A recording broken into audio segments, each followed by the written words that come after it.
The views, comments, and opinions of the following program do not necessarily reflect those of Morris Media Studios, MorrisMediaLive.com, or its affiliates. Listener discretion is advised.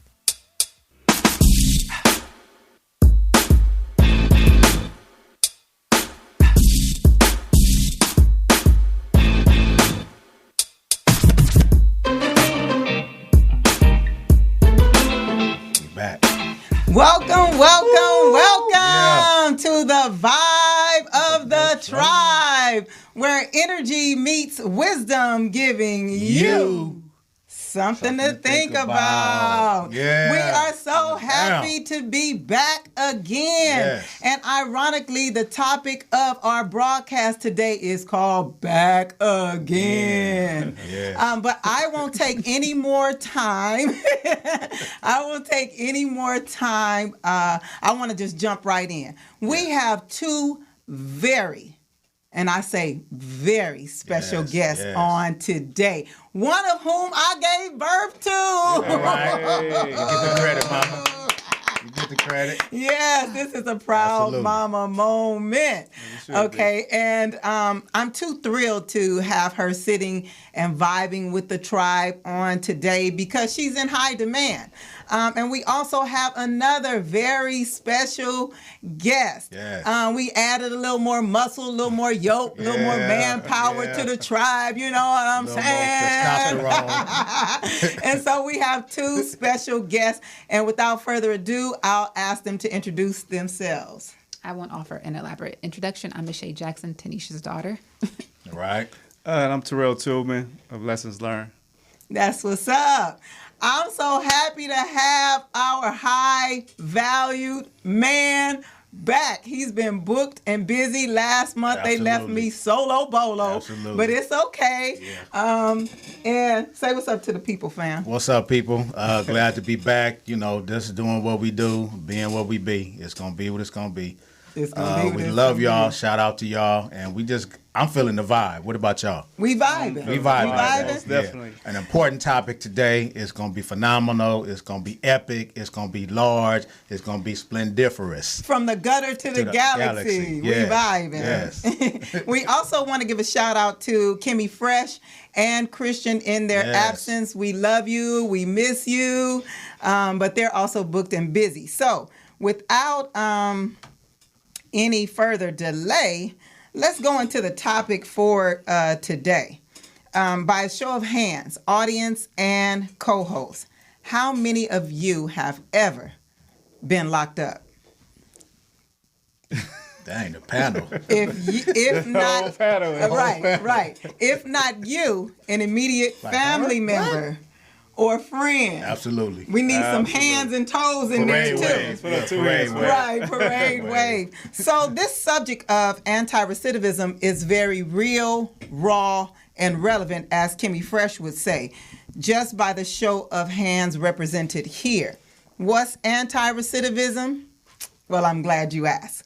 But I will allow my daughter, who sits on the board of ARC, which is Anti-Recidivism Coalition, to answer that question in the simplest way possible. Shay? Sure. So recidivism itself is a word that describes the process of criminals returning or reoffending or, being incarcerated. And so the Anti-Recidivism Coalition, the organization that I sit on the board for, is one that offers programs and services to people who are coming back in the community. And we also have services that we provide inside of the facilities. And I'm glad Terrell's here because before the podcast, he kind of drilled me with some really important questions and some feedback that we kind of face all the time in terms of how we're reaching people and how people are accessing our services. And so in the grand scheme of things, we're just here to sort of unpack the issues that people who are arrested, they face,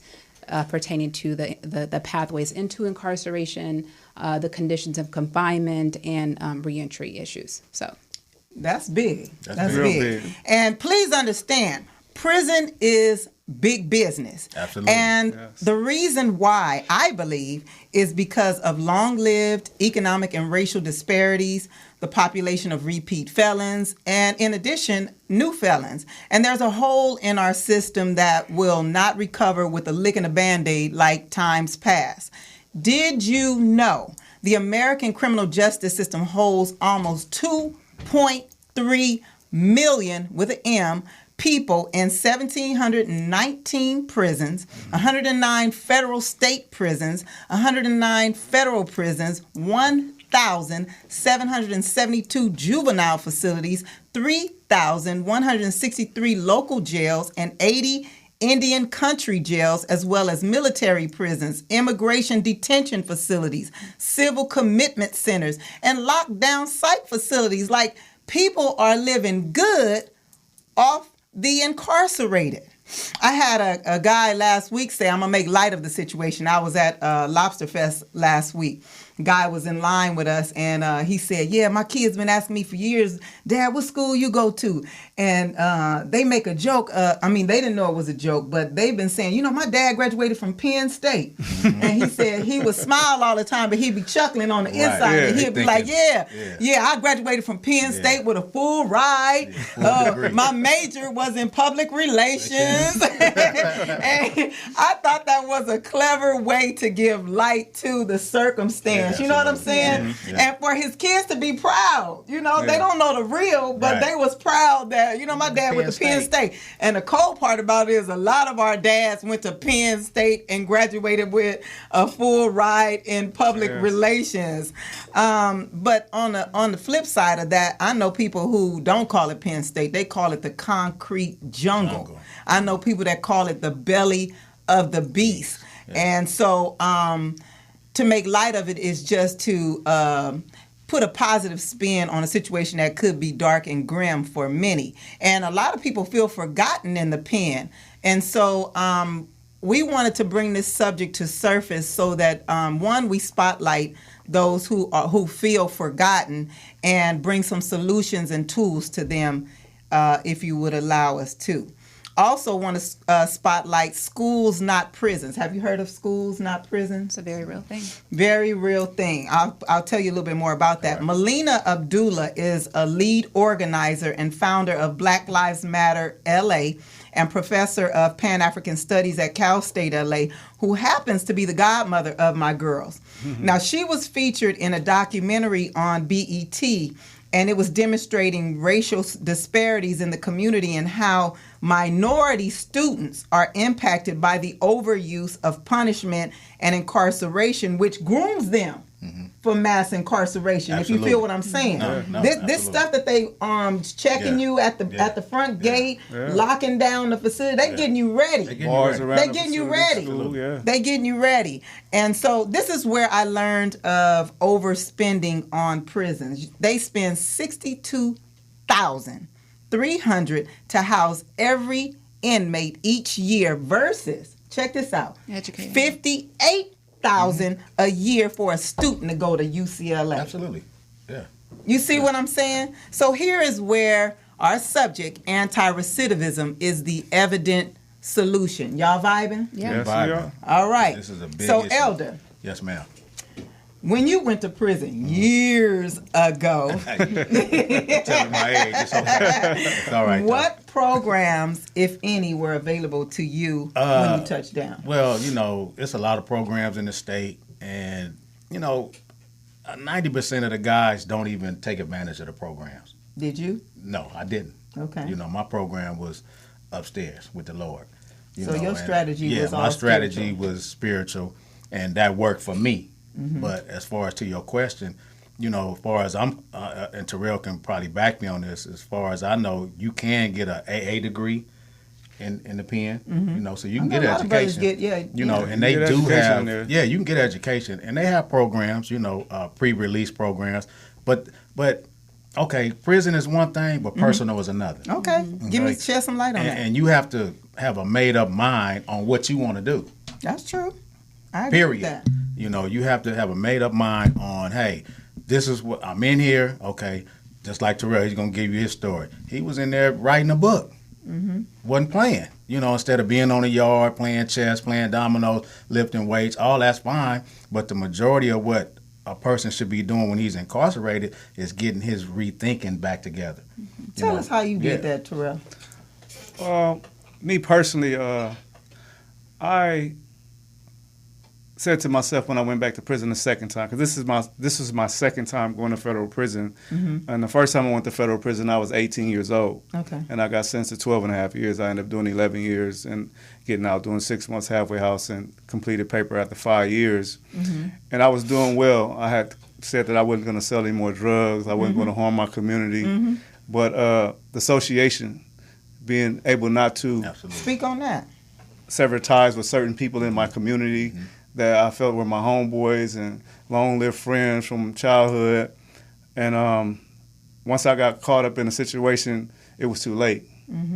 And I had to go back in. I got sentenced to another 10-year sentence. And once I got back in there this time, I was just so mad at myself. I was going through depression. I was angry. I was bitter. I literally wanted to hurt somebody. Because I knew that I was repeating my cycle, and my kids were going through, and I had 2 separate sets of kids. Well, my adult kids, now they were going through the situation twice, and then my younger babies were going through the same situation my adult kids had went through before. So I was repeating a cycle, and then I looked around at some of the guys that were there from the first time I was in prison, and they've been down 25, 26 years. Whole life. And I would look at these guys like, wow. They don't have a clue of what they finna go out to this world and run into. So I just prayed. I prayed, you know, I got connected to the Creator, and I was like, just, you know, guide me. Because right now I'm at a point to where I'm about to break. And I don't want to snap because I know it's going to make me be in here forever. So I conditioned myself and got my spirituality right. And lo and behold, I was at Lime Pop. And when I got to Lime Pop, the dudes said, oh, yeah, we glad you're here, all this, and we going to get the yard together. I'm like, no, I don't care about this yard. I'm trying to get myself together. I don't want to be here. So God's will, I got a ticket clear, and it dropped my level. So I ended up going to South Carolina. And when I got there, was nobody from California there, so it was like a breath of fresh air. From that point, immediately, the Creator touched me, and I started writing a reentry book. So I was like, wow. What's the name of it? The reentry book is called Formula for Success, Reentry 030. Say it again. Formula for Success, Reentry 030. And it's not published yet, but it will be out by next year. Look for it. So once I done that, I was like, man, everybody's not going to read this book. I need something more that's going to really get to people and make a good impression on people and help people change. So after I did that, I started writing a reentry curriculum because I said through that, this can help people inside of prisons before they go home, and this can help people that come out of prisons while they're going through their reentry transition to understand what they're going to go through and the things that they're going to face and how this can actually help them be better and better themselves and strengthen themselves up for what they're going to come involved with and the challenges they're going to face. So once I did that, I had a guy, he had been there 8 years. He was a youngster, and he was about to go home. So I would use him, so to speak, as my guinea pig. I would answer the questions, and then I would go to him and interview him and see if his answers matched up, and most of the time they did. And so once I did that, I got with the administration there, and I told them, I said, well, how can I help start a reentry class? Because people they don't know what they're going home to. So fortunately, they did let me start a reentry class, even though they didn't let me facilitate it. But I was there to answer the other guys' questions. So once I left there, I ended up back in Taft, California, and there I joined up with Toastmasters. I got my my certification. I got my certifications of Toastmasters, my silver, my bronze, and my gold. That's what's up. Communicator, facilitator's license, and certificates. And I did a lot of reentry workshops, and I also did the RPP, which is the reentry reentry release program at Taft. So I did that for like the last 18 months I was there before I actually went to another institution. So I was just pretty much putting brochures together and allowing people to read my reentry book and reentry curriculum. I would do certain things with them so they can get an understanding of what they were going to get into going home. You know, things to look out for, the the caution signals, the red flags, and give them some type of understanding of this is what you're going to face. I don't care what color, your nationality, your financial situation, you're going to have to run into one of these situations. And this is something that I can probably help you with and give you some insight with. So when you do run into it, you'll know how to, okay, I heard about this before, so now I can deal with this a little better. You know what I mean? Yeah, connecting the dots. And now that I'm out, I'm just really pressing it now. You know, I've been out 5 months and I'm still in the halfway house. But I've got my business LLC, my stuff copywritten. That's good. I have a website up, Lessons Learned, Lessons with a Z. Hit the ground running. And right now, I'm here. I'm so proud and blessed to have this opportunity, to have this platform, to let people know. It was ordered. And network with people like yourself that believe in this situation and trying to help restore our communities. That's right. Because that's what people this is getting about. out of prison, sometimes they don't have a clue. You know, and there's a lot of guys getting out of prison right now that's been gone 10, 20, 30 years, 40 years. Well, we know that firsthand. So, let me just say that because my daughter's dad, which is my ex-husband, he just touched down. And his story is very similar to yours. He did did a decade first, and then came home, and then boom, went again, did another decade, just got out. But I know when my daughter's dad came home his first bid, he came home motivated to jump right back in to being a provider, but he wasn't in a program for anti-recidivism that supported reentry. So he ended up back in prison after establishing relationships or a rapport with his 4 daughters. He went back after purchasing real estate and building relationships simply because of his hustle. And boom, another decade gone, and your life is just snatched. You know, you feel like your life is snatched at that moment. One of the reasons my daughter expressed that she became so passionate about anti-recidivism while fighting, is because of her father. And she was introduced to anti-recidivism while fighting the weight of her own case, her own felony charges. And it's hard to, I live with her every day, and when I look at her, I just don't see the same. I mean, this is not, it is the same person, but it's not the same person. Exactly. And so I became passionate about anti-recidivism because at one point you had me and her dad planning life insurance policy for her because we didn't think the streets was going to let her out alive. Yeah. And then to look at her in graduate school at SC is public administration, correct? And policy. Public. Look, I always she said, Mom, you need to know that when people ask you.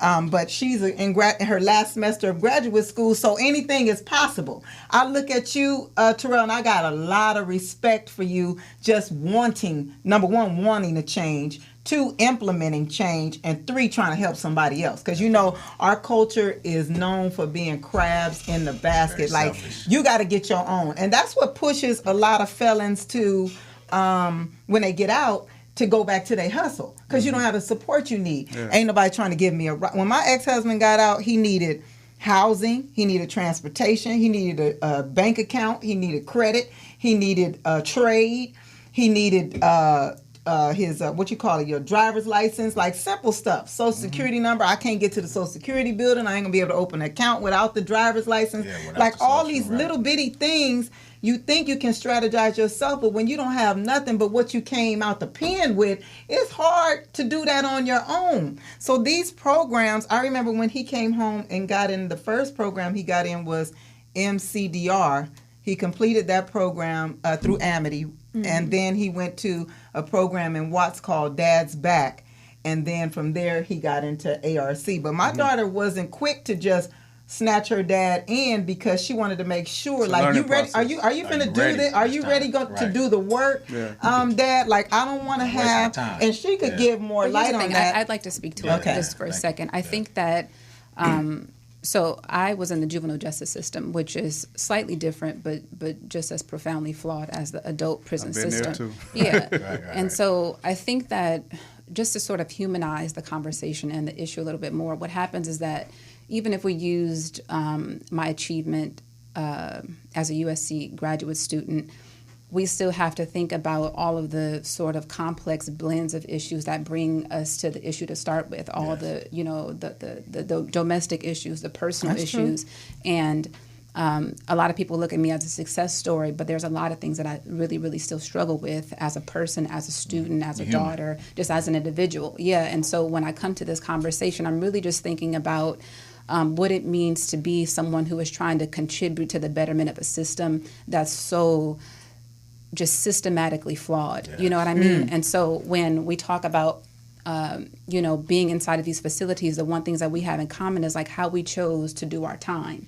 You know what I'm saying? Like we go in there, you have some people who, want to perpetuate the BS. Right. You have some people who are in the mix. Yep. And then you have people like yourself who's trying to get closer to the Lord, people like you who are trying to build hard materials. You have people like me who was trying to strengthen my relationship with my mother, and I was trying to write and pass the high school exit exam, get my GED, and I was trying to build a foundation because if nothing, education had always been a value in my life. You know what I'm saying? I knew that even when I was running the streets, I was going to go to school, I was going to turn in my packet, and even if I got arrested, I was going to go to school. You know what I'm saying? Like, I'm going to get it regardless. I got it done. And it's something that is embedded in sort of like my way of life in a lot of ways. And so when we take it back to this conversation about the prison system and how we're choosing to deal with things, I think that no matter where you are on the spectrum of success, how you've chosen to live your life and devoted it to social justice, it's a sort of long life fight to try to find your place in a world where you feel fundamentally displaced. Ooh, say that again. Yeah, you got to say that again, Shay. Can you repeat that? I mean, that's profound for every individual. It ain't even about. No, it's not. I don't even remember. Right. That's when you shoot heat when you don't remember. Exactly. I have a question, and this is to Shay, and this is to Real. I'm coming home after doing 25. Mm-hmm. This is a scenario, but this is real life issues. What do you think, Shay, and it could be woman or man, what do you think is the first thing that person needs to do? And then okay, step one, I'm out. Fresh out. Okay, I got a halfway support system, family, but at the end of the day, it's on me to navigate or to reach out to try to get some resources.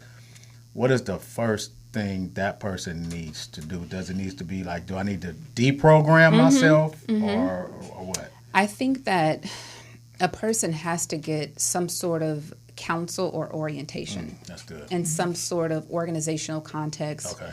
Maybe a probation department has some sort of resource center. I think that you have to sit down with a person, and a person who has a list of resources, a person who, these departments a lot of times don't know how to support people coming out, and so they have these one-size-fit-all approaches to dealing with these. It's ridiculous in a lot of ways, but I think that they do have, on a very basic level, resources available to help us get situated a little bit better. I think that these programs that they have available now, my dad, for example, the first time he came out, he had nothing to look to. Yeah.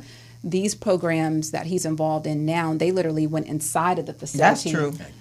And snatched him out, and he literally felt like when he came home, he was like, "Okay, today I'm getting my ID, and they're taking me to do this tomorrow." And so they you didn't just have this model of people telling you what you need to do, but they also were providing means for getting it done. And so that was a difference between the person struggling to get stable and the person who's just kind of like at risk of recidivating. Right. Yeah. Good.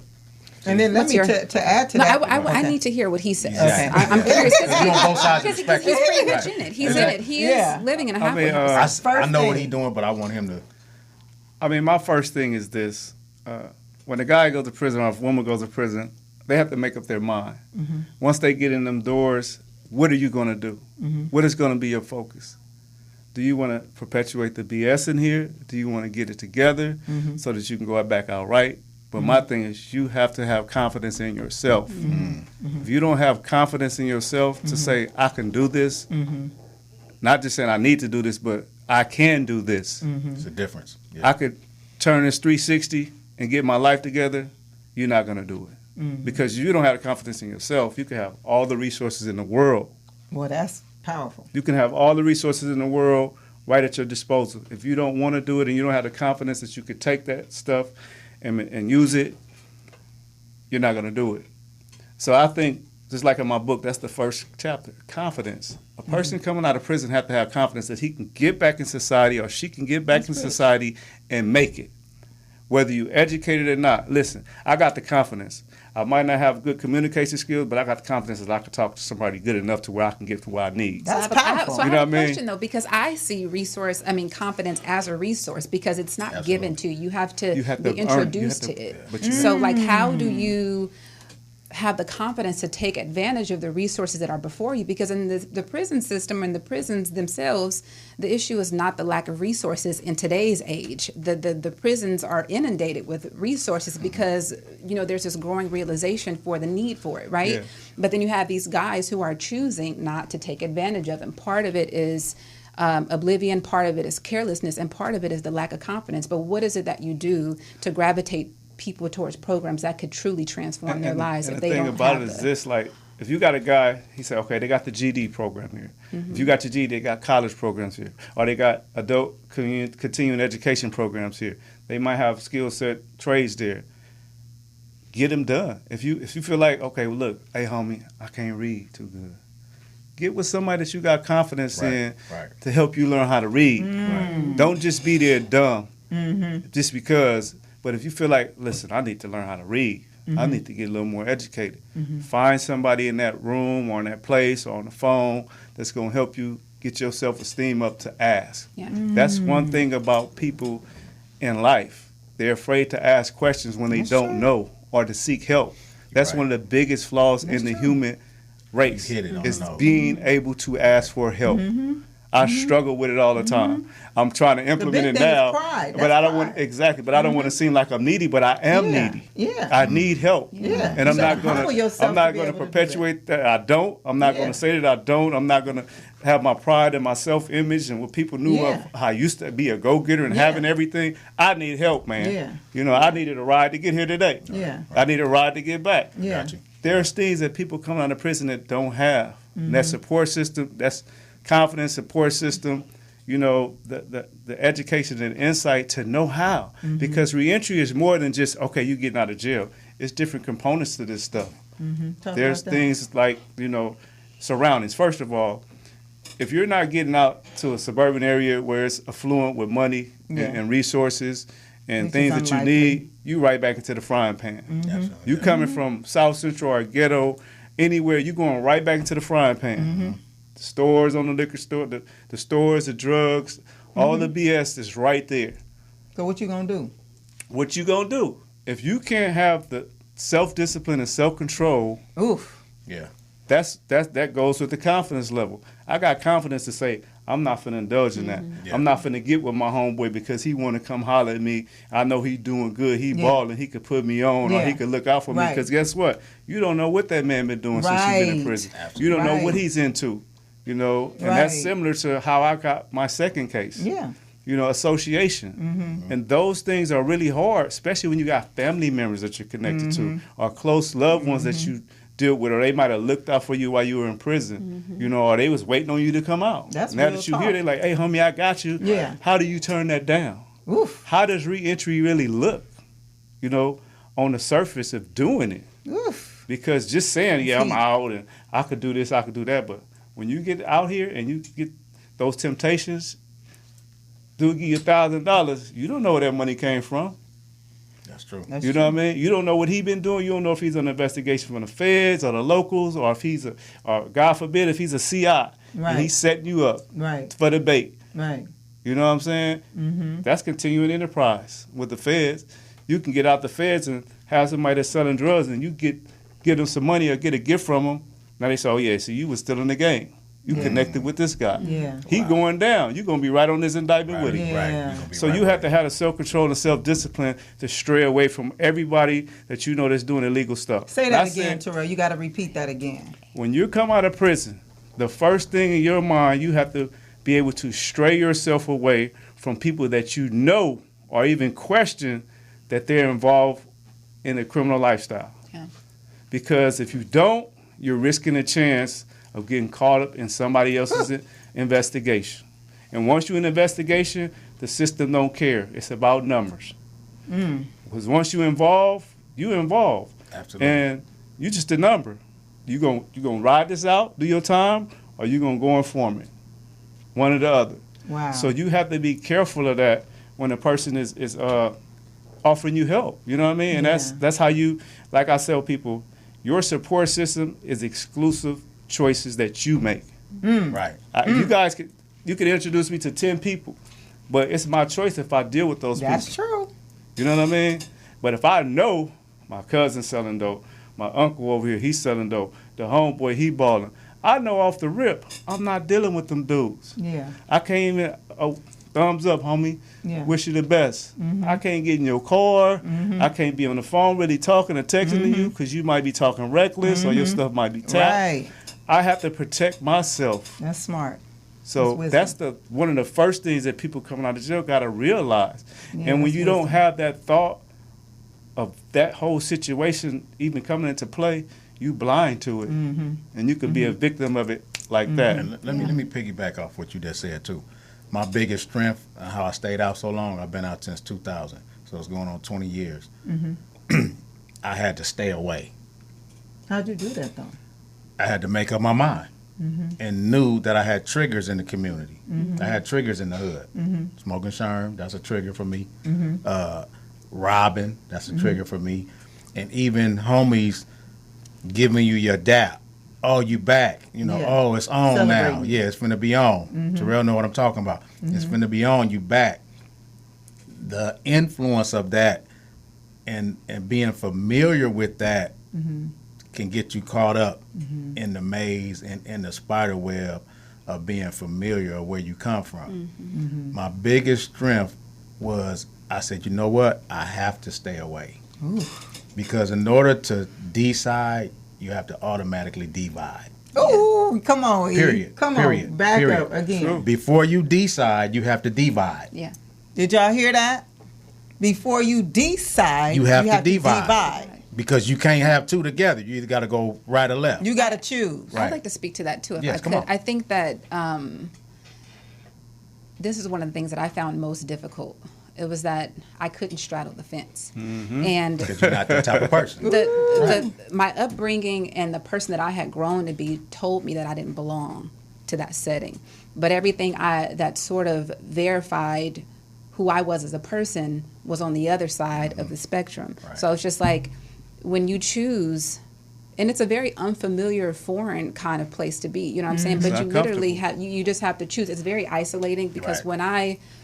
when it was time for me to come home, I wasn't on house arrest, but I didn't leave home for a minute. You're institutionalized. You're very uncomfortable with the amount of freedom that you Right. have to reach for the door, That's open something. the door, and That's walk out something. of the door. Yeah. I mean, Something. that even that very simple gesture Yeah. can be a little bit overwhelming in some ways. And so I think that between the day-to-day of getting through what you need to get through and contact the people that you need to contact, it's a very isolated existence to live because you don't have the answers, you don't have the counsel, and you literally have to trust yourself to make decisions that are going to get you where you need to get and to the people you need to get to in order Trust to... yourself. I said you got to trust yourself. That's powerful. Well, of course you do. And I think the trust comes from knowing that you don't know what's best for you, but you're still trying to get... Yeah. that alludes to what Yeah. Terrell was saying. Yeah. You got to have confidence and Yeah. trust yourself. Yeah. But then it goes back to the question of how you get there. Thank you. How do you Yeah. how do you maintain How do you- that in right. situations where you like who you are as a person is challenged because this is everything you know yourself to Yeah. be, and then you have to be something else, but you don't know who that is. Right. I like that. Right. You have to, yeah. And I like Yeah. I wish We I get- could we getting rewind deep. certain know, stuff. lathering up. You know That's what what I I'm like. saying? The heat. That's what I I like. want to hear it back. Play I it back. definitely like to chime in on that because it's like when you have a reputation from what people knew you, what you used to be, and how you were. Your ego has a responsibility to that reputation. But at the same time, you got to know: is this healthy for me? Yeah. You know what I'm saying? Well, now Is you're this- talking about is- a wise man. Is this healthy for me? Because like she was saying, you have to make a choice. I know this is not good. I know this is where I need to be because this is what is good for me. And me myself is like I use the intuition and the energy of the universe to help me decipher good. what's good and what's bad. Right. Because Vibe. just like when I was in the street, I could feel negativity. I could feel danger. I could feel pleasantries, just like animals. Yeah. We're species. We are instinctive. We're species, so we can feel it. Yeah. Yeah. But you got to listen to it. You got to trust it. You got to have the confidence to say, I know this dude don't mean me no good. Right. I know this woman don't mean me no good. Right. Right. And surround yourself around that positive That's aspect. rich. Thank you. So, like now, some of my homies that see me from the path, they commend me. Good looking, homie. I'm glad you're doing what you're doing. They big me up for what I'm doing because they know I'm done with that over there. I'm done with that. I don't have no, I love y'all, got love for it. I got a lot of family members that's still in it, but guess what? I'm over here. And if you coming over here with me, That's a this is new what I'm on. respect. You know what I'm saying? And it's respect. You got the ones, who he think he is.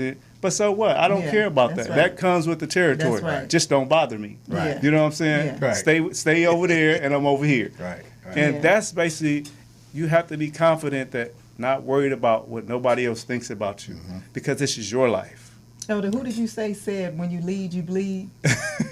Oh, you have to do a lot of leading while bleeding. Yeah. Because a lot of people, especially men, we hide vulnerability behind masculinity. And a lot of times, you don't have a problem to solve, you have a direction to change.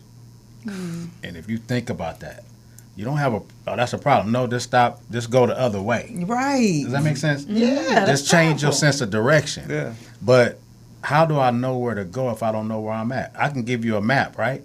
Yeah. And tell you, okay, follow that. But if you don't know where you are on the map, You know which way to go. you stuck. You got to have a starting point. And that goes back to what Shay was saying. You got to search on the inside. And like Terrell was saying, you really got to search on the inside and find out. Here's the thing, and I think this is the thread of what we're talking about. When you come home, you got to look in the mirror and say, what's up with me? You know what I'm saying? most Where are crucial you thing. at? Do I have some anger issues, or am I mad at this person? Or do I still want to be a gang member? Because, see, some people, if they hang up their rags, No value. they are no more, because all they had was their name from the hood or from the community. Big Snow They said big shots. Exactly. Okay, so now that I hang that up in Lil Whoopty Wop or Yeah. Big Whoopty Wop, Yeah. One Punch is no more. One punch. Yeah, One Punch is no more. I know a One Punch, but I'm not talking about him. He's no more. Who is he now? Yeah. Thank you. And then that's when you got to look in the mirror and say, have I been hiding vulnerability behind masculinity? Exactly. Am I Tough guy. scared to be somebody other than Tough one guy. punch? Tough guy. Because you're going to have to be vulnerable to ask people for help. This man he's a leader. I Yeah. just met him, but I already know about him. He's a Yeah. leader. From Yeah. when before he went, he makes things happen. And to come home just as such as myself and to have to be in that vulnerable position, you really got to check your ego. I call ego edging God out. Yeah. You really have to check that. As a men perspective. And then y'all women, y'all prideful too. Yeah. I ain't Y'all say prideful that. and territorial. Very You know what I'm saying? I'm messing with my Right. So we really have to, I think, for a person that's coming home, you really got to look in the mirror and say, you know what? What do I want? Real talk. What do I want? But what if we even kind of explore what the opposite side of that looks like when you actually have chosen to accept that side of yourself, and what the reward looks like, and how you replicate that in the community? Absolutely. I think we can talk about that. Absolutely. Yeah, please. You can Please start, do. E. Me and Terrell. I had a weakness of getting high. So I told my homeboy, I said, I'm not strong enough to go back to the hood. Watch this. They hear about me more in my absence than they would have if I in my presence. Because when I go to funerals, man, I heard you preaching. I heard you doing this. So the word, and watch this, by me being there kind of dilutes my validity, my validation of that I changed. This one just literally the day before, right Absolutely. before my birthday, she talked to Terrell me the same about way. that. I gotta stay away, homie, because I know my temperament, and I know some of you cats is crafty, and some of you cats don't like me. That's How around the Shay board. did it. She took it a different route though. She was talking to me about social media, but she was saying about making yourself available to Available. people who don't even value you to the extent of your work. Come on. Can't be So you accessible. making yourself look cheap because now you got you trying to look for validation. So you got to take your picture, post your picture, let people see you every day, but they don't even know the real value you hold, because now you're making yourself too accessible. You can't fit squares in circles. Man, squares don't go in circles. man, Period. man. And some people, I tell everybody this all the time. Sometimes the value of the person is not worth the effort of the relationship. And That's it's not good. that we better than, no, we further than. Woo, That's all that is. I'm not higher than you, no, I'm further than you. that's rich. E. And some people are not worthy to be in our circle because you mean us no harm. And we done outgrew I mean, the you mean circle, us no number one. good. Yeah. You know, and it's not that, oh, you think you better than, or you think you got, no, that's far from the truth. But we outgrew the circle. But we outgrew the circumstances, and it's three types of people: the ones that's going backwards, the ones that's stuck, and the ones that's moving forward. The ones that's moving backwards, you from a distance. The ones that's stuck, you pray for them, and the ones that's moving forward, you roll with them. You join them. Yeah. You join Yeah. them. Period. Yeah. Woo! I'm so full right now. I don't know what to say, which way to look, what to do. I'm telling you, Come on, keep it lathered up. Let's lather it up. This topic, though, Yes, it's a lot of big. people. First of all, let me address something really quickly. I know that people, when I first posted about reentry and back again, felons trying to stay on the street, number one, and go towards a way of success, people start automatically assuming that because you didn't go to jail, this subject has nothing to do with you. But that's far from the truth. The Everybody's statistics from the beginning of that's why I had everybody put their hand up to demonstrate the magnitude of this subject. This is huge. Everybody knows someone or is related to someone or has themselves experienced being in the justice system, and everybody wants a way out and everybody wants to succeed. So rather than judge, one, it's not wise to judge because you don't know what's going to happen to you tomorrow. And let me say this: we are all one decision away from a mug shot or a prison sentence. So don't never put yourself or your mouth on somebody without exploring that. Right. You are one decision away It can happen. from the mug shot and doing prison time yourself. So while we're trying to find solutions, be a part of that solution. So I encourage you to support organizations like ARC and brothers like Terrell, who trying to make a change in his life. And sometimes change doesn't mean anything major. As soon as somebody call you, you think they automatically want some money. It's not always about some money. Sometimes it's just a ride. Sometimes if you got $5 on your card, call in an Uber so Terrell can get to go see his parole officer. Or if he want to go and speak somewhere, just show up. You ain't doing nothing else. Show up and support the brother. We got to get behind people that's doing the right thing. People always want to support through social media. Things go viral it's nonsense that's going viral. But whenever somebody is doing something substantial to change lives and to change the trajectory of people's lives, like, they don't get the support that they need. So I'm just reaching out to the audience of Vibe of the Tribe and asking you to support anti-recidivism with just the information you got on today. I think it's the lack of moralistic value that people have for the next person. It's not about money and sex all the time. It's about picking up the phone, saying, "Hey, how you doing?" Or, Yeah. you know, are you okay? You know what I mean? 'Cause you need to talk. You know what I mean? Yeah. You doing okay? It's the simple things. That's true. The simple true. things, but that goes again to the people that you're dealing with. Yeah. But You I know also what I mean? learned that people So, don't know if how you- to do that. They don't know how to care for you in the way that you Exactly. need to be cared for. So it's kind of Yeah. like you said, you have to teach me how And to that's take why care of you. that's Yeah. why I wrote the book. Because the book is not just for people coming out of prison; it's also for people that will never go to prison. It's for the employers. That's It's for good. people in the community to understand the mindset and the needs of a That's person good. coming out of prison. That's good. You know, and not to overextend their hand, not to make them continue to be codependent, but Right. to allow them to say, "Come on, I'm gonna help you, but you Yeah. got to help yourself. Yeah. I'm gonna help you." Yeah. Not just saying, "Here, I'm gonna take you and give you a ride, and then make you codependent. Then when I got to go do this, you can't fend for yourself." That's Right. true. So That's very true. it's a lot of different values of it, and it's in depth. It's very in depth. It's it's educational and informative, and it's also from a life experience. So it'll be out next year, Formula for Success. but that's how my curriculum is based upon as well. It's provoking thought for the person who's there to let them You gotta say, start with the mind. this exactly, because it's a mindset. You know, the mindset of change and being uncomfortable. It's called re-educating yourself, unlearning something and learning something. You know, breaking a habit, you have to practice a habit so that it'll come into fruition to where it's normalcy. That's good. So it's a part of being comfortable with being uncomfortable. Yeah. Because changing is uncomfortable for Yeah. some people, and that's why some people say stagnated in the same position. Yeah.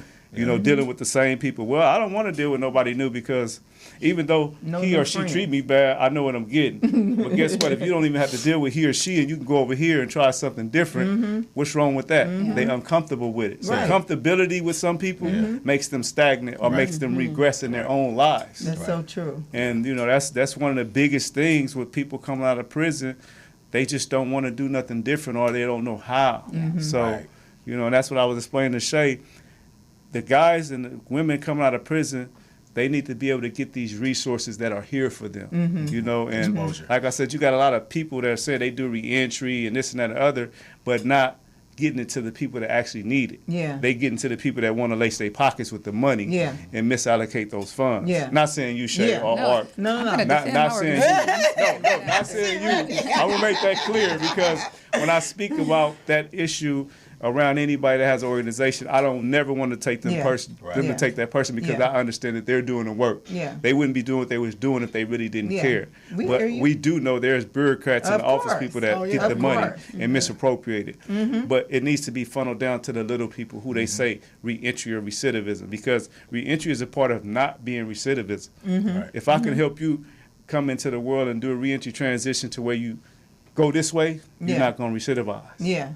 You know And what I mean? let me speak to that on behalf of my ex-husband. It's interesting because I saw him the first bid when he got out. Like I said, he touched down. He had all this pressure. He got the baby mamas with needs, this, that, and the third. He had to jump back into his hustle to make things happen expeditiously versus waiting for the process. Well, this time he came out, his whole, I don't know if it's his age, I don't know if his mindset has changed. And like you said, he's deconditioned himself. His motivation has changed. But when I tell you, this dude hit the ground running. As soon as he got out, he took any resource somebody was offering. Everything. He honestly, he Yeah. humbled himself That's to how such you a do it. place. Like, we wanted to dress him. He like, I ain't worried about no clothes. Exactly. I got work That's to do. minute. I Yeah, said, yeah. how you gonna get the so-and-so? I'm trying to figure out how I'm gonna get him to this program because I want to make sure you don't do nothing you ain't got no business doing. Yeah. He like, I'm gonna get on the bus. Right.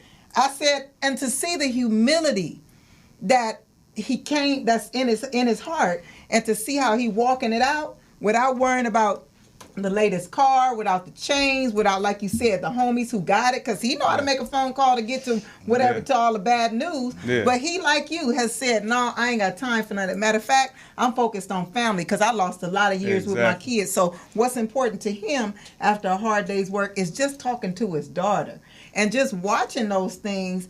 And ARC, I have to give it up to ARC. The reason I wanted my daughter to be a part of this, I could have did a panel with all men, which is idea. But men ain't the only ones go to prison. Exactly. First of all, Women's and population second of is all, growing. Yeah. right, exactly. Yeah. Going up. And second of all, my ARC, my daughter hates for me to overdo it, but ARC has helped my family in many ways.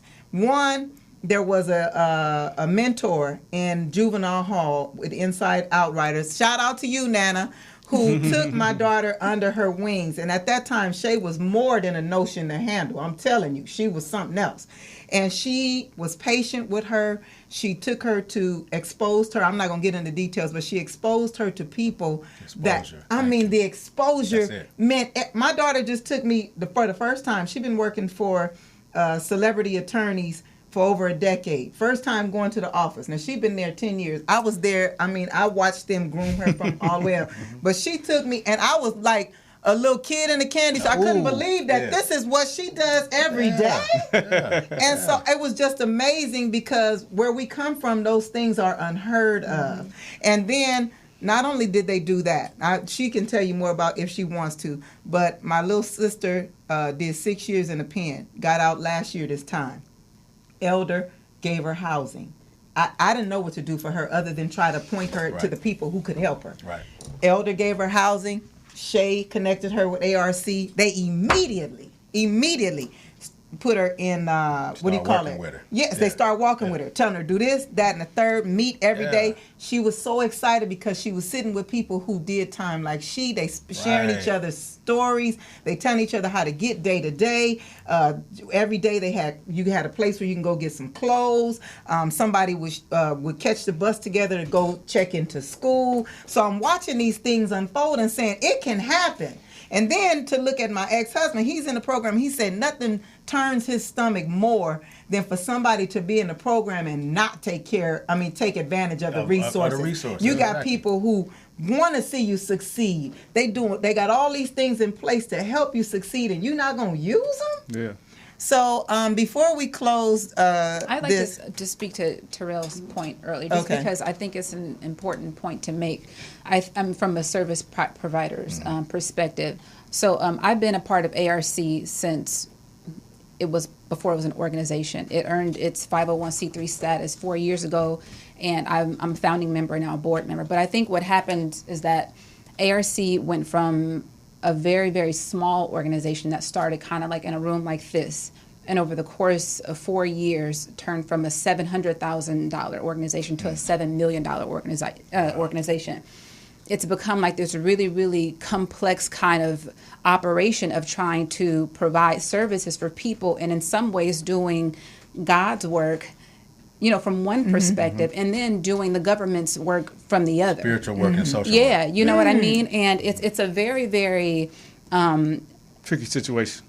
It's tricky, and when you first kind of like pose the question, I wanted to make sure that I was answering from an honest place, because I do realize that we're not reaching every person. It's ideal for our model to be practiced on a macro scale. You know what I'm saying? That's the issue. We have the models, they work. We're an evidence-based organization, and we know that if amplified on a national scale, that it would be successful. But unfortunately, you do have politics that penetrate these spaces. You have all kinds of deep-rooted corruption, and I know that by the time this is over, I hope that you feel more connected to the work and feel like our outreach mechanisms can be improved. I'll make sure that happens. But I think most importantly that the reason why this stuff is important is because it at the end of the day, it's our responsibility to get the stuff done. We're under tremendous amounts of pressure to deliver. We are face to face with these people every single day, and so we have to face the disappointment. You know what I mean? And so I think that I'm just glad that we're here having the conversation.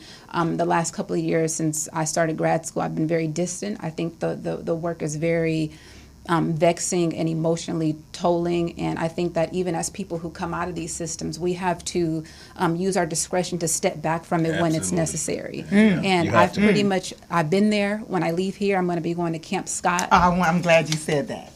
Tell them what you're about to do. So I'm going to be going to Camp Scott over in Santa Clarita, and I'm going to be facilitating a personal development program to the girls who are incarcerated at the camp. Paying it forward. It has been a tremendous experience, but it's been very, very, very hard with all of the pushback from probation, all the resistance from it's just the nastiest thing you've ever seen. Wow. And when you think that you're on the right side of work, our work threatens these systems. Yeah. And so it is very hard for them it's hard for them to survive in our presence. And so I'm happy that we're here so we can work together towards solutions. Yes.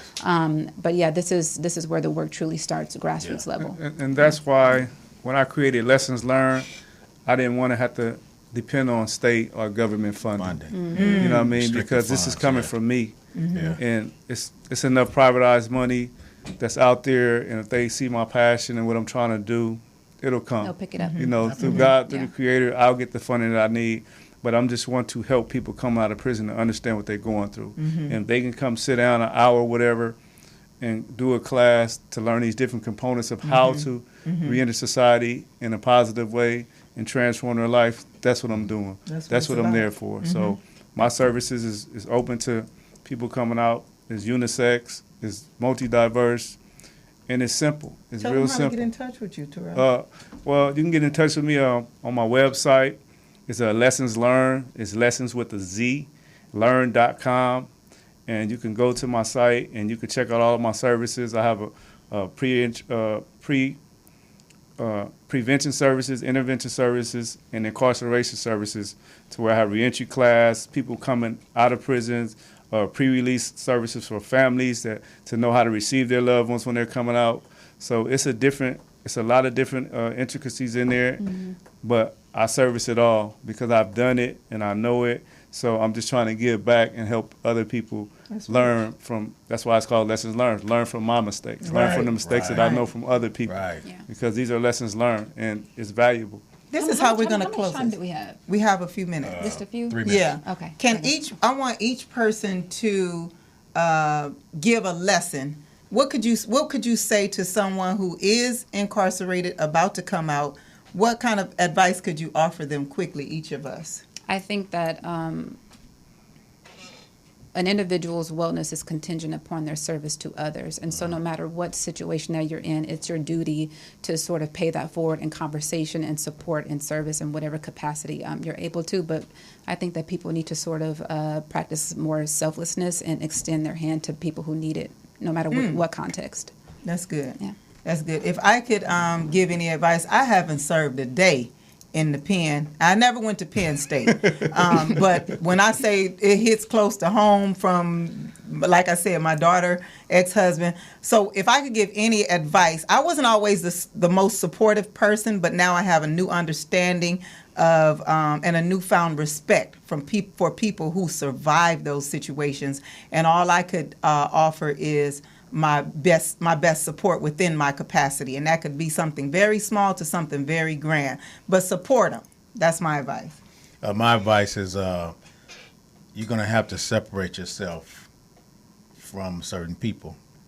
Might be friends, loved ones, constituents, comrades. You're going to have to separate yourself from those that you know that's not going your way. Separation. You're going to have to do it. Your life depends on it. Decide or divide. Decide to divide. No, whenever you decide, you automatically have to divide. Whenever you decide, you have to divide. Yeah. T? I think my biggest thing is open up.